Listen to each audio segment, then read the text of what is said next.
आता या सर्वात जास्त विचारल्या गेलेल्या प्रश्नाकडे, तो म्हणजे मी काम काय करतो. स्नोफ्लेक्सचा शेप बघा किती मस्त आहे. आपला फायर लॉक सेक्शन आलेलं आहे आणि मी विचार केला आता इंट्रोडक्शन देतो थोडं माझं, कारण खूप दिवसापासून ड्यू होतं. तुमच्या बँक अकाउंटमध्ये 40 ते 60 लाखच्या मध्ये पाहिजे, डिपेंडिंग तुम्ही कुठे जाताय. आणि आता सगळ्यांना जॉब वगैरे लागलाय म्हणून सगळे एकदम खुश आहेत, पण ते 8 महिने माझी फुल फाटली होती. आणि अजून एक प्रश्न म्हणजे मला हे गाड्यांचं सर्व्हिसिंग वगैरे कसं येतं.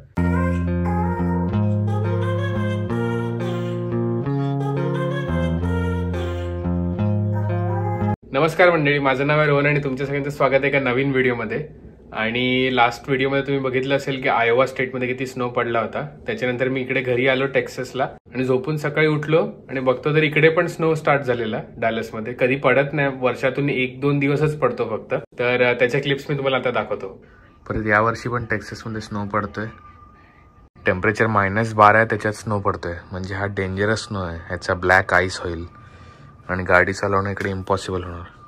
स्नोफ्लेक्सचा शेप बघा किती मस्त आहे, केवढा इंट्रिकेट शेप आहे बघा. मोठे मोठे फ्लरीज पडतात.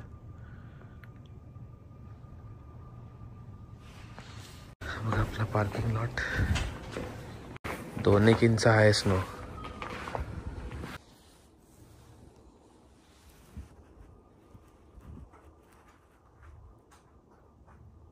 आपली गाडी बघा,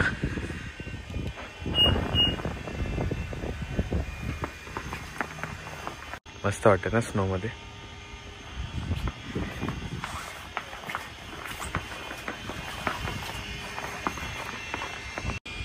आता मी जर चालू केली तर हा स्लोप पण चढणार नाही. माझी गाडी ऑल व्हील ड्राईव्ह आहे, पण टायर जे माझे ते समर परफॉर्मन्स टायर आहेत, म्हणून स्नो मध्ये त्याला बिलकुल ग्रिप नसते. पण स्नो नसेल तेव्हा नॉर्मल टायरपेक्षा जास्त ग्रिप असते.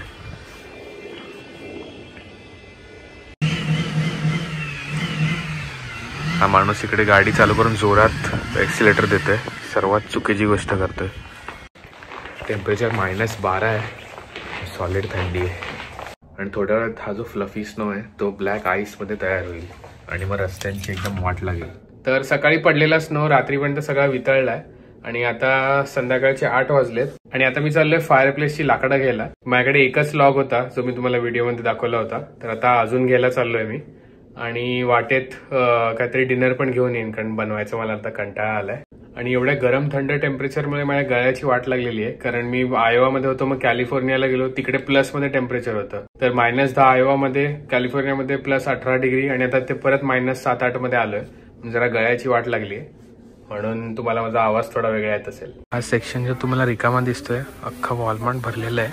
पण हा जो रिकामा सेक्शन दिसतोय ते आहेत सिरॅमिक हीटर्स. जे रूममध्ये हीटर असतात ना, थंडीमुळे सगळे लोकांनी विकत घेतलेले आहेत. हे आपलं फायर लॉक सेक्शन आलेलं आहे. नेहमीचं ड्युरा फ्लेमचं नाही आहे, पाईन माउंटनचं आहे. 6 लॉग्सचा पॅक आहे, हेच घेतो मी. इलेक्ट्रिकल सेक्शनमध्ये आलो आहे, कारण मला बाईकला फॉग लाईट लावायचे आहेत, त्याच्यासाठी स्प्लाइस कनेक्टर्स पाहिजेत आणि फ्यूज टॅप पाहिजे. सो हे सगळं घेतो. हे ऑटोमोटिव्ह इलेक्ट्रिकल सेक्शन आहे आणि घराचं इलेक्ट्रिकल सेक्शन दुसरीकडे आहे. आणि मला बाईक ट्रिपसाठी गॅस कॅन पण घ्यायचा आहे इमर्जन्सीसाठी. वॉलमार्टमध्ये महाग आहेत, सो दुसरा हार्बर फ्राईड टूल्स म्हणून आहे, तिकडनं घेईन. व्हॅलेंटाईन्स डे आलाय म्हणून सगळे व्हॅलेंटाईन्स डेचे चॉकलेट्स, टेडीवेअर्स वगैरे आहेत वॉलमार्टच्या सेक्शनमध्ये.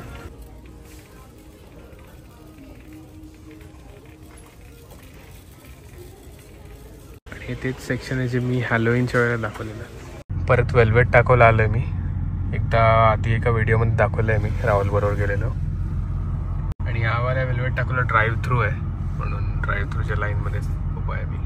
ओके, सो आता माझं डिनर वगैरे झालेलं आहे आणि मी विचार केला आता इंट्रोडक्शन देतो थोडं माझं, कारण खूप दिवसापासून ड्यू होतं.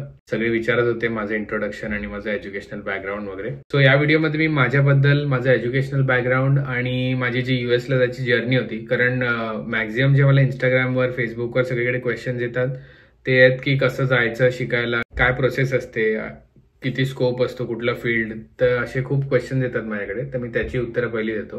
आणि मला जरा सर्दीसारखं वाटतंय, म्हणून या व्हिडिओमध्ये तुम्हाला माझ्या शेंबड्या आवाजातच सगळ्या प्रश्नांची उत्तरं ऐकावी लागतील. सो आता आपण चालू करूया. सो सुरुवात करूया माझ्यापासून. माझं नाव आहे रोहन देशपांडे आणि मी महाराष्ट्रीयन आहे. मी मुंबईच्या मालाडमध्ये जन्माला आलो आणि तिकडेच मी डॉक्टर एस राधाकृष्ण विद्यालय स्कूलमध्ये शिकलो ज्युनियर केजी टू 10वी. 10वी नंतर मी 11वी-12वी सायन्स ठाकूर कॉलेज कांदिवलीला केलं आणि त्याच्यानंतर मी डायरेक्ट सेकंड इयर डिप्लोमाला ऍडमिशन घेतली प्रोडक्शन टेक्नॉलॉजी शिकण्यासाठी भाऊसाहेब वर्तक पॉलिटेक्निक वसईमध्ये. आणि डायरेक्ट सेकंड इयर ह्याच्यासाठी मला मिळाली कारण डिप्लोमा नॉर्मली लोक 10वी नंतर करतात, पण मी 11वी-12वी सायन्स पण केलं होतं म्हणून मला डायरेक्ट सेकंड इयर ऍडमिशन मिळाली. डिप्लोमा झाल्यानंतर मी direct second year B production इंजिनिअरिंगला ऍडमिशन घेतली Shivajirao S Jondhale college of engineering डोंबिवलीमध्ये. आणि बॅचलर्स डिग्रीला पण मला डायरेक्ट सेकंड इयर ऍडमिशन मिळाली कारण नॉर्मली 11वी-12वी करून लोक येतात, पण मी 11वी-12वी डिप्लोमा करून आलेलो म्हणून मग मला डायरेक्ट सेकंड इयर ऍडमिशन मिळाली. आणि अमेरिकेला जायचं हे लहानपणापासूनच मी ठरवलेलं होतं म्हणून मेंटली प्रिपेअर्ड होतो. माझे घरचे पण सगळे मेंटली प्रिपेअर्ड होते. तर अमेरिकेला जायची जी एज्युकेशनल तयारी असते त्याची सुरुवात केली मी इंजिनिअरिंगच्या लास्ट इयर पासून. आणि एज्युकेशनल तयारी म्हणजे 2 मेन परीक्षा असतात मास्टर्स करायला जायचं असेल तर. पहिली म्हणजे टोफेल जी इंग्लिशची परीक्षा असते आणि GRE ज्याच्यामध्ये मॅथ्स आणि जरा हायर लेवलचं इंग्लिश असतं. आणि टोफेलच्या जागी खूप लोक IELTS पण देतात. दोघांमध्ये फरक असा आहे की टोफेल कम्प्युटर बेस्ड आहे आणि IELTS pen and paper based आहे. सो टोफेल आणि IELTS ज्या परीक्षा आहेत त्याच्यामध्ये 4 सेक्शन असतात, रीडिंग, रायटिंग, लिसनिंग आणि स्पीकिंग. सो टोफेलमध्ये स्पीकिंगच्या वेळेला आपल्याला कम्प्युटरकडे बघून माईकवर बोलावं लागतं. सो खूप लोक त्याला कम्फर्टेबल नसतात. आणि IELTS मध्ये समोर एक माणूस असतो जो प्रश्न विचारतो आणि आपण बोलायचं. सो खूप लोकांना IELTS थोडी इझी पडते आणि ती पण चालते परीक्षा म्हणून काय प्रॉब्लेम नाही. आणि या परीक्षांसाठी मला कोचिंग पाहिजे होतं. स्वतःहून पण लोक करतात त्याच्यात काही प्रॉब्लेम नाही, पण मला कोचिंग आणि काउन्सिलिंग पाहिजे होतं. याची खूप कारणं आहेत. सो मी माझ्या इंजिनिअरिंगच्या लास्ट इयरमध्ये काउन्सिलर्स कुठले आहेत कुठे आहेत त्याचं रिसर्च चालू केला. आणि मी जिकडून काउन्सिलिंग केलं ते आहे GB एज्युकेशन बोरिवलीमध्ये.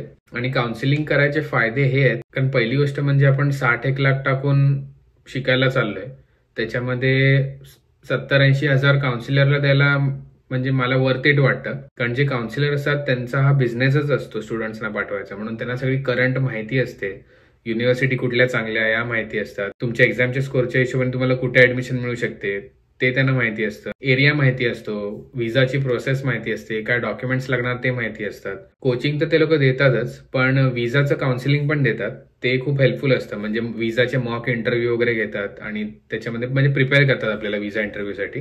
आणि मेन म्हणजे ते लोक आपल्यासाठी ऍप्लिकेशन पण करतात आणि ऍप्लिकेशनसाठी जे जे डॉक्युमेंट्स लागतात ते सगळं पण आपल्याकडनं तेच करून घेतात, त्याची लिस्ट देतात आणि हेल्प करतात. सो GRE आणि टोफेलचा अभ्यास तर एक गोष्ट आहे, पण मेन म्हणजे डॉक्युमेंट्स सगळे खूप परफेक्ट लागतात. तर त्याच्यामध्ये तुमचा डिप्लोमा केला असेल तर डिप्लोमा आणि डिग्रीचे ट्रान्स्क्रिप्ट्स लागतात, नुसत्या मार्कशीट्स नाही, ट्रान्स्क्रिप्ट्स लागतात. त्याच्या 10 सेट लागतात. म्हणजे आता तुमची इंजिनिअरिंग 8 सेमिस्टर्स असेल तर प्रत्येक सेमिस्टरची एक ट्रान्स्क्रिप्ट, तसे 10 सेट सील्ड एन्व्हलपमध्ये 3 ठिकाणी स्टॅम्प मारून. म्हणजे ते खूप कॉलेजसाठी पण खूप मोठं काम असतं आणि खूप वेळा चक्रा माराव्या लागतात, लगेच पटकन मिळत नाही. आणि डिप्लोमासाठी बँड्राच्या त्या पॉलिटेक्निकमध्ये जावं लागतं आणि तिकडे पण खूप वेळ लागतो, म्हणून ह्याचं प्रिपरेशन खूप आधीपासून चालू करावं लागतं. आणि 2 टाईपचे डॉक्युमेंट्स असतात. एक म्हणजे तुमचे अकॅडमिक्सचे डॉक्युमेंट्स, ते म्हणजे 10वी ते डिग्री पर्यंतचे तुमच्या सगळ्या मार्कशीट, ट्रान्स्क्रिप्ट वगैरे. आणि दुसरे आणि सर्वात महत्वाचे डॉक्युमेंट्स म्हणजे फायनान्शियल डॉक्युमेंट्स. फायनान्शियल डॉक्युमेंट्स आपल्याला का लागतात? कारण अमेरिकेला चेक करायचं असतं की तुमच्याकडे किती पैसे आहेत आणि जे तुम्ही एज्युकेशनसाठी येत आहे ते तुम्ही सपोर्ट करू शकता का. आणि त्याचे डॉक्युमेंट्स म्हणजे इन्कम टॅक्सचे रिटर्न्स. जे जॉबवाले त्यांना काही प्रॉब्लेम होत नाही, ज्यांचा बिझनेस असतो त्यांना खूप आधीपासून प्रिपेअर करावं लागतं. आणि मग एक म्हणजे लिक्विड ऍसेट्स. लिक्विड ऍसेट्स म्हणजे तुमच्या बँक अकाउंटमध्ये 40 ते 60 लाखच्या मध्ये पाहिजे, डिपेंडिंग तुम्ही कुठे जाताय शिकायला आणि कुठला कोर्स करताय. फॉर एक्झाम्पल मेकॅनिकलला 30 क्रेडिट्स असतात, सो त्याचा टोटल ओव्हरऑल खर्च होतो 40 लाखच्या आसपास. आणि कम्प्युटर इंजिनिअरिंग किंवा कम्प्युटर सायन्सला जास्त कोर्सेस असतात, 35 का 40 क्रेडिट्स असतात, माहित नाही मला, पण जास्त असतात. सो त्यांना जास्त कोर्सेस असतात, तर त्याची फी सगळं पकडून 60 लाखच्या आसपास होतं. हे मी माझ्या युनिव्हर्सिटी सांगतोय, अजून 1 करोड पर्यंत पण जाऊ शकतो डिपेंडिंग तुमच्या युनिव्हर्सिटी अँड लोकेशनवर. आणि एवढे पैसे तुमच्या बँकेत आहेत त्याची 3 महिन्याची स्टेटमेंट मला वाटतं न्यावी लागते. आणि जरी तुम्ही लोन काढून जाणार असाल तरी लिक्विड ऍसेट्स दाखवायच लागतात बँक अकाउंटमध्ये. सो नॉर्मली लोक काय करतात, इकडून तिकडून रिलेटिव्ह कडनं मागवतात, ते 3 महिने ठेवतात, स्टेटमेंट काढतात आणि मग देऊन टाकतात. तर ती स्टेटमेंट झाली आणि मग लोनचं सँक्शन लेटर. तर ते मेन फायनान्शियल डॉक्युमेंट झाले. आणि त्याच्यानंतर आपल्याला लागतात 3 लेटर्स ऑफ रेकमेंडेशन. आपल्या प्रोफेसर किंवा तुम्ही जॉब करता तर तुमच्या बॉस किंवा कोण हायर अप्स असतील लिडरशिप त्यांच्याकडनं. आणि लेटर ऑफ रेकमेंडेशन मध्ये बेसिकली लिहिलेलं असतं की हा मुलगा किंवा मुलगी केपेबल का आहे आणि का मी ते रेकमेंड करतात की ह्यांनी पुढे शिकलं पाहिजे. सो त्याचा फॉर्मॅट ऑलरेडी आपल्याला दिलेला असतो काउन्सिलिंग कडून. आणि काउन्सिलर नसेल तर आपल्याला गुगलवरनं शोधा वगैरे असं करावं लागतं. आणि ते पण सील्ड एन्व्हलप मध्ये 10 सेट, म्हणजे सपोज एक प्रोफेसर कडनं तुम्ही घेतला तो 10 वेळा ते लेटर साईन करेल, 10 वेळा त्याचा स्टॅम्प किंवा सिग्नेचर मारेल क्लोज्ड सील्ड एन्व्हलपवर. असं तुम्हाला 3 वेगवेगळ्या लोकांकडनं करायचंय. त्याच्यानंतर येतं एसओपी. एसओपी म्हणजे स्टेटमेंट ऑफ पर्पज. तो एक मोठा एसे असतो आणि तो तुम्ही लिहिलेला असतो तुमच्याबद्दल, की तुम्ही युनिव्हर्सिटीला सांगताय की तुम्हाला का घेतलं पाहिजे आणि तुम्हाला का त्या युनिव्हर्सिटीमध्ये शिकायचंय. सो हे मेन डॉक्युमेंट झाले आणि अजून पण छोट्या मोठ्या आहेत, पण एवढ्या डिटेलमध्ये मी घुसत नाही. तर ते सगळी माझी प्रोसेस झाली. त्याच्यानंतर मेन म्हणजे व्हिसा इंटरव्ह्यू. व्हिसा इंटरव्ह्यूला पण मला वाटतं $150 का काहीतरी फी असते, आता वाढली असेल. त्याच्यासाठी काउन्सिलर तुम्हाला प्रिपेअर करतो काय बोलायचं काय नाही बोलायचं ते सगळं. आणि व्हिसा इंटरव्ह्यू झाल्यानंतर मग दुसरा माइलस्टोन म्हणजे इकडे येऊन राहणार कुठे. सो पॅरलली तुम्हाला राहायची सोय पण करायची असते. तर ज्या युनिव्हर्सिटीमध्ये तुम्ही जाणार आहे तिकडचं जर तुमचा काउन्सिलर असेल, काउन्सिलरकडनं जर मुलं जाणार असेल त्या युनिव्हर्सिटीला तर ते त्यांचा कॉन्टॅक्ट शेअर करतात, तर तुम्ही एकत्र राहून डिसाईड करू शकता. किंवा ज्या युनिव्हर्सिटीमधून तुम्हाला ऍडमिट आलंय आणि जिकडे तुम्ही फायनल केलं की इकडे जायचंय तर तिकडचे फेसबुक ग्रुप्स, तिकडे स्टुडंट कोण आहेत ते सगळे तुम्हाला फाइंड आउट करावं लागतं ऑनलाईन वगैरे. आणि मग त्यांना कॉन्टॅक्ट करून विचारायचं की कुठे राहू शकतो, राहायला काय चांगलं काय. आणि ह्या सगळ्यासाठी तुम्हाला त्या तिकडे असलेल्या स्टुडंट्सवरच डिपेंड राहावं लागतं. नॉर्मली सगळे खूप चांगले असतात, हेल्प करतात. तर माझ्या युनिव्हर्सिटीचा फेसबुक ग्रुप होता हाऊसिंगचा. सो तिकडे सगळे आपली रिक्वायरमेंट टाकायचे, कोणाचं वेकन्सी असेल किंवा कुठले चांगले अपार्टमेंट आहेत तर त्या ग्रुपवर हे सगळं डिस्कशन व्हायचं. तर माझा इंडियावरनं एका मित्राचा मित्र जाणार होता, तर माझी आणि त्याची ओळख झाली आणि मग आम्हीच फेसबुक ग्रुपवरनच आम्हाला एक मुलगा मिळाला जो आमच्याच युनिव्हर्सिटीमध्ये शिकत होता. आणि मग त्याच्याकडनं आम्ही त्याचं घर सब लीज केलं. आणि अपार्टमेंट लीज करायला पण आपल्याला भरपूर डॉक्युमेंट्स वगैरे लागतात. जर युनिव्हर्सिटीमध्ये राहत असाल तर एवढे डॉक्युमेंट्स लागत नाही, ते तर ऑनलाईन ऍप्लिकेशन करून होऊन जातं. सो असा मी अमेरिकेला पोहोचलो. सो 4 सेमिस्टरचा माझा कोर्स होता आणि 3 सेमिस्टर नंतर मला कोऑप लागलं. कोऑप म्हणजे इंटर्नशिप. आणि इंटर्नशिपसाठी पण मी खूप अप्लाय करत होतो. अप्लाय करावंच लागतं. नॉर्मली लोक दिवसाला 30-40 ऍप्लिकेशन करतात इंटर्नशिपसाठी. इंटर्नशिप आणि कोऑप मध्ये फरक काय असतो? कोऑप म्हणजे फुल टाइम जॉब सारखं असतं, फुल पे मिळतो तुम्हाला. आणि इंटर्नशिप कशी 1 सेमिस्टरची असते. सो मला कोऑप 2 सेमिस्टरचा मिळाला होता. मग त्या 2 सेमिस्टर नंतर मी परत कॉलेजमध्ये आलो युनिव्हर्सिटीमध्ये आणि माझा फायनल सेमिस्टर कम्प्लीट केला. त्याच्यामुळे माझं 2 सेमिस्टर पुढे गेलं. सो मला टोटल 2.5 वर्ष लागली मास्टर्स कम्प्लीट करायला. पण इंटर्नशिप खूप महत्वाची आहे जॉब मिळण्यासाठी. इंटर्नशिप असेल तर US एक्सपिरियन्स काउंट होतं, म्हणून खूप हेल्पफुल असते. नाही मिळाली तरी काही प्रॉब्लेम नाही, फक्त थोडं जास्त जॉबसाठी मेहनत घ्यावी लागते. तर असं करत करत माझं मास्टर्स कम्प्लीट झालं. आणि हो, अजून एक प्रश्न म्हणजे जॉब मिळायला किती वेळ लागला. हे परत तुमच्या नशीब आणि टॅलेंटवर आहे. कारण इकडे लास्ट सेमिस्टर पासून लोक दिवसाला 300 ऍप्लिकेशन करतात, त्याच्यामध्ये एकाच दुसरा कॉल येतो. आणि माझं जेव्हा मास्टर्स झालं तेव्हा मला 8 महिन्यांनी जॉब लागला. रोज सकाळी उठून मी ऍप्लिकेशन करायचो, 300-400 ऍप्लिकेशन करायचो, खायचो झोपायचो, ऍप्लिकेशन करायचो, हीच सायकल चालू होती. आणि मोस्टली माझे सगळे मित्र, काय काय लोकांना लगेच जॉब लागले, काय काय लोकांना नाही लागले. मेजॉरिटी लोकांना खूप वेळानंतरच लागले. आणि आता सगळ्यांना जॉब वगैरे लागले म्हणून सगळे एकदम खुश आहेत. पण ते 8 महिने माझी फुल फाटली होती आणि सगळ्यांचीच हालत तशीच होती. कारण ग्रॅज्युएट झाल्यापासून आय थिंक 90 डेज मध्ये जॉब शोधावा लागतो. 90 डेज मध्ये नाही मिळाला तर परत इंडिया. पण असं कधी होत नाही, कारण तुमचा जर कॉलेजच्या प्रोफेसर बरोबर रॅपो चांगला असेल, आणि नॉर्मली प्रोफेसर चांगलेच असतात इकडे खूप, तर ते त्यांच्या अंडर आपल्याला व्हॉलेंटरी वर्क म्हणून घेतात. म्हणजे तुम्ही त्यांच्याकडे नोकरी करताय अनपेड असं झालं, म्हणजे ते जे 90 डेज असतात ते स्टॉप होतात आणि तोपर्यंत तुम्ही जॉब शोधू शकता. तर माझ्या युनिव्हर्सिटीमध्ये खूप असे चांगले प्रोफेसर होते ज्यांनी असं केलं. पण सगळ्याच युनिव्हर्सिटीमध्ये करतील की नाही माहित नाही, म्हणून त्याच्या भरोश्यावर कधी राहायचं नाही. तर तेव्हाची सिच्युएशन खूप बेकार असते. कोण जास्त पार्टी विटी करत नाही, सगळे आपापले शांत ऍप्लिकेशन करतात. तो पण एक फेज असतो जो सगळ्यांच्याच लाईफमध्ये येतो आणि नंतर सगळं चांगलंच होतं. पण त्याच्यानंतर मग दुसरी रेस चालू होते वर्क विजाची. तर तिथपर्यंत मी जात नाही, कारण खूप लेंदी होईल व्हिडिओ आणि त्याचे रूल्स वगैरे सारखे चेंज होत असतात. म्हणून आता मी काय सांगेन ते रेलेव्हंट पण नसेल. आणि खूप लोक मला हा प्रश्न विचारतात की अमेरिकेत कम्प्युटर सायन्सला स्कोप आहे का, अमेरिकेत ह्याला स्कोप आहे का, त्याला स्कोप आहे का. तर हे सांगायला मी राईट पर्सन नाहीये, कारण मी ज्या फील्डमधले त्याचाच मला माहिती आहे. आता तुम्ही डॉक्टरला विचाराल की अरे इंजिनिअरला स्कोप आहे का तिकडे, किंवा इंजिनिअरला विचाराल अरे मेडिकल फील्डमध्ये तिकडे स्कोप आहे का, कारण संबंधच नसतो. आणि स्कोप हा शब्द चुकीचा आहे. मला वाटत नाही कोणी कुठल्या गोष्टीचा स्कोप सांगू शकतो, कारण असे पण लोक आहेत जे कम्प्युटर इंजिनिअरिंग करून ज्यांना नोकरी नाही मिळाली आणि सेम युनिव्हर्सिटीमधल्या सेम लोकांना सेम कोर्स करून चांगली नोकरी मिळाली. थोडं नशिबावर पण असतं आणि तुमच्या टॅलेंटवर पण असतं. तर स्कोप आहे की नाही ह्याच्यावर आपण डिसिजन आपलं करणं हे मला बरोबर अप्रोच वाटत नाही. आणि मी जाताना मला लोक बोलायचे 10,000 एकाला जॉब मिळतो तिकडे आणि वर्क विजा पण मिळायला लॉटरी असते, खूप चान्सेस कमी असतात. तर मी असाच विचार करतो की त्या 10,000 एक मी आहे. याच पॉझिटिव्ह माइंडसेटने मी सगळी कामं करतो. आणि सिच्युएशन चेंज होत असतात. आता मी जाताना जॉब मार्केट एकदम डाऊन असेल तर 2 वर्षानंतर मी ग्रॅज्युएट होणार आणि तेव्हाचं जॉब मार्केट कोणी प्रेडिक्ट करू शकत नाही, पण तेव्हा चांगलं पण असू शकतं. तर हा पण एक फॅक्टर आहे. लोक आधीच खूप घाबरतात. आता या सर्वात जास्त विचारल्या गेलेल्या प्रश्नाकडे, तो म्हणजे मी काम काय करतो. सो मी मास्टर्स केलंय, म्हणजे MS इन इंडस्ट्रियल इंजिनिअरिंग, आणि आता मी जॉब करतो ॲज अ रोबोटिक्स इंजिनियर. आणि मी कंपनीचं नाव सोशल मीडियावर नाही सांगू शकत. आणि जे हुशार असतील ते मला लिंक्डइनवर सर्च करून बघू शकतात. ऑलरेडी खूप लोकांनी मला लिंक्डइनवर सर्च केलेलं आहे. सो ज्यांना माहिती पाहिजे असेल खरीच तर ते लोक तिकडे जाऊन चेक करू शकतात. आणि अजून एक प्रश्न म्हणजे मला हे गाड्यांचं सर्व्हिसिंग वगैरे कसं येतं.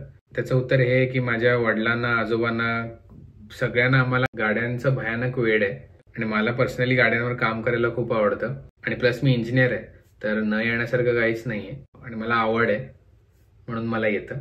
तर मला वाटतं जे मेन प्रश्न होते त्यांची मी उत्तरं दिलेली आहेत. आणि जसे अजून प्रश्न येतील तसे मी पुढच्या व्हिडिओजमध्ये त्याची उत्तरं देईन. आता हा व्हिडिओ मी इकडेच संपवतो, कारण खूप इन्फॉर्मेशन ओव्हरलोड झालं आणि लोक बोर पण झाली असतील. पण ज्यांना इन्फॉर्मेशन खरीच पाहिजे असेल त्यांच्यासाठी हेल्पफुल पण असू शकतं. आणि त्यानिमित्ताने मला खुर्चीवर बसायला मिळालं, कारण या घरात मी 2-2.5 वर्षापासून राहतोय. आणि पहिलं मी इथे बसून काम करायचो, पण जेव्हापासून माझं ट्रॅव्हल चालू झालं तेव्हापासून मी इथे कधी बसलोच नव्हतो. मला तरी वाटते 1 वर्षानंतर मी या सेटअपवर बसलो असेल, कारण संबंधच येत नाही. कधीच्या काळी मला वर्क फ्रॉम होम असलं तर मी बाहेर सोफ्यावर बसून वगैरे काम करतो. तर आज इथे बसायला खूप मजा आली. आणि हे माझे मित्र तुम्हाला आठवतच असतील. सो चला हा व्हिडिओ इथेच एंड करतो. आणि जर तुम्हाला आवडला असेल तर प्लीज लाईक, शेअर, सबस्क्राईब आणि कमेंट करायला विसरू नका. आणि भेटूया एका नवीन व्हिडिओमध्ये. थँक्यू.